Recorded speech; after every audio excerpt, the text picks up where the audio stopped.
What's up, YouTube? Timmy's here.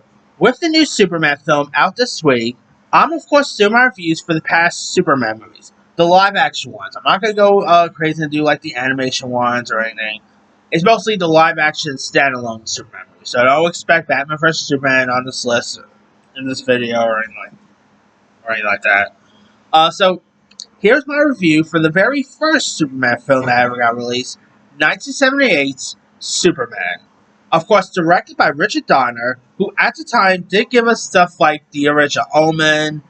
He will also go on to give us the Lethal Weapon films. He's made some really iconic stuff over the years.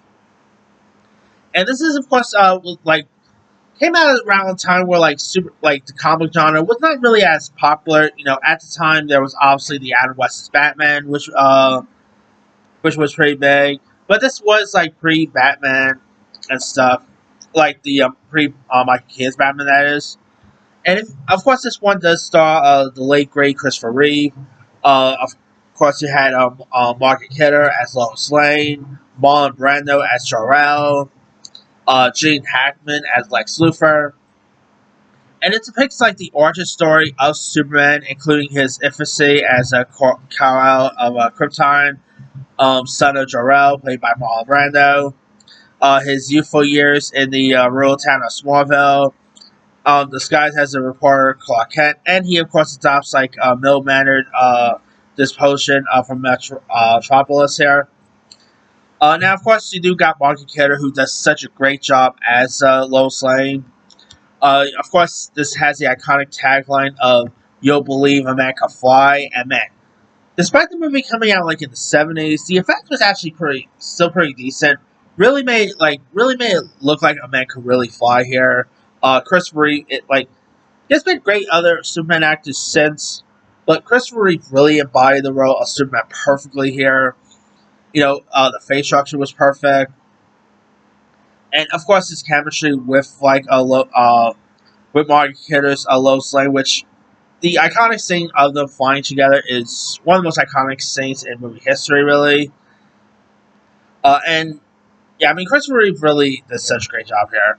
You also had some other cool people like Ned Beatty as Otis, Lex Luthor's henchman. Jackie Cooper did such a great job as Perry White. Of course, you had Glenn Ford as Jonathan Kent, or as we like to call Pa Kent. You also had Jacko Callan as Gnome, Valerie Remini as Eve Tashmaker. Terrence Stamp does such a great job as General Zod. I mean, the list goes on and on. Like the cast, you know, definitely was solid here. It was definitely fun to watch. Really entertaining. Such a such a 70s classic. I mean, it's just such a great one, and yeah, lots of really iconic moments in this. It's just one of the best superhero films, pretty much of all time, really. And of course, we will go on to get other Superman films in the Christopher Reeve era. One good, two not so good. So I'll get you those here in a bit. But let me let you guys. What are your thoughts on the Christopher Reeve Superman? Were you a fan of it? Were you not a fan of it? Favorite scenes, favorite moments, and how would you rank the Superman films? Drop comments below. Don't forget to like, subscribe, hit that bell for one notification. This is Tim Sire.